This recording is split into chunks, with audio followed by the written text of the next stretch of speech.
Salut la team, c'est Joe de TMD Finance. Alors aujourd'hui, je fais une petite vidéo sur le web analyseur de eMarkets Live. Donc une fois que vous êtes sur votre page, ici vous allez avoir votre graphique. Ici, vous allez avoir l'ordre d'achat ou de vente. Donc quand c'est vert, ça veut dire que c'est pour un achat et quand c'est rouge, ça veut dire que c'est pour une vente. Ici, on va avoir en fait les différentes time frames. Donc là, ce sera sur le 5 minutes, le 15 minutes et ici le 1 heure. Ici, on a tout le calendrier économique qui concerne la paire en question en fait.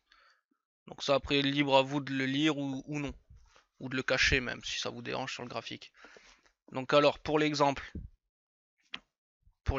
on va prendre l'Euro JPI. Donc l'alerte c'est sur le M15, donc le 15 minutes, au prix de 131,92 à 16h30. Donc alors que moi, qu'est-ce que je fais en premier? Je trace une verticale à 16h30 sur mon graphique. Ensuite, j'en trace un sur le RSI, sur le stochastique et sur le MACD. Donc alors, comment on règle ces indicateurs? Donc ici, vous avez les indicateurs. Vous cliquez ici, vous marquez Bollinger, vous l'ajoutez, RSI, vous l'ajoutez, stochastique, vous l'ajoutez, et ensuite le MACD, vous l'ajoutez. Donc là, bon, moi ils y sont déjà, donc je le fais pas.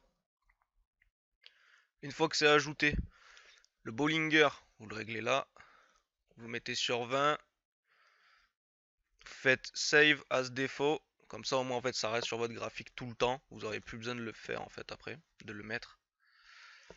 Le RSI, pareil, on le règle, on le met sur cette période, save as default, ok, stochastique 14,33, et le MACD, on le met en 3, 10, 16. Donc alors qu'est-ce qu'on regarde? En premier lieu, on regarde si le prix, si les bougies ont touché la Bollinger. Donc là, sur le 15 minutes, effectivement, ça a bien touché. On regarde ensuite en 5 minutes.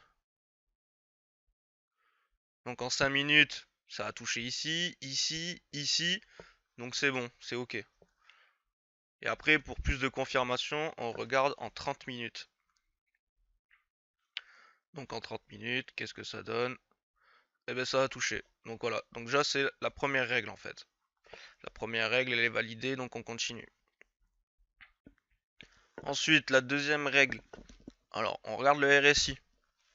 Le RSI, si on veut prendre un achat, il faut que le RSI soit en dessous des 30. Et si on veut se mettre en vente, il faut qu'il soit au-dessus des 70. Ensuite, on regarde s'il y a une divergence. Donc là, dans cet exemple-là, on n'a pas de divergence. Donc c'est pas bien grave, ça donne juste une confirmation en plus. Le stochastique, c'est la troisième règle. C'est un peu comme le RSI. Si on veut prendre un achat, il faut que ça soit en dessous des 20. Et si on veut prendre une vente, au-dessus des 80.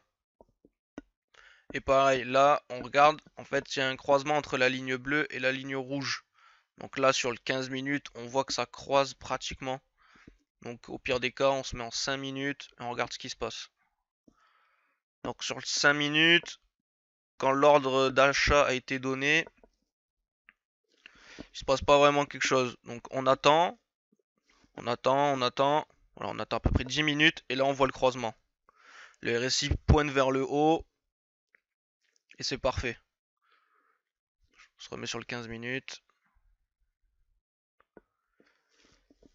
La quatrième et dernière règle, c'est le MACD. Le MACD, c'est deux moyennes mobiles, la bleue et la rouge.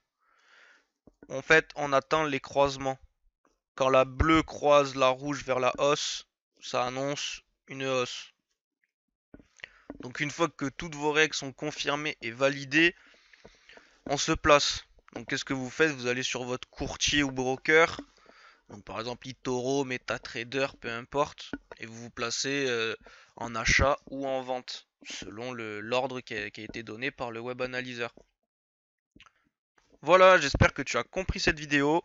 Si tu as des questions ou que toi aussi tu veux profiter du web analyseur de eMarkets Live, je t'invite à me contacter sur ma page Facebook TMD Finance ou à laisser un commentaire sous cette vidéo.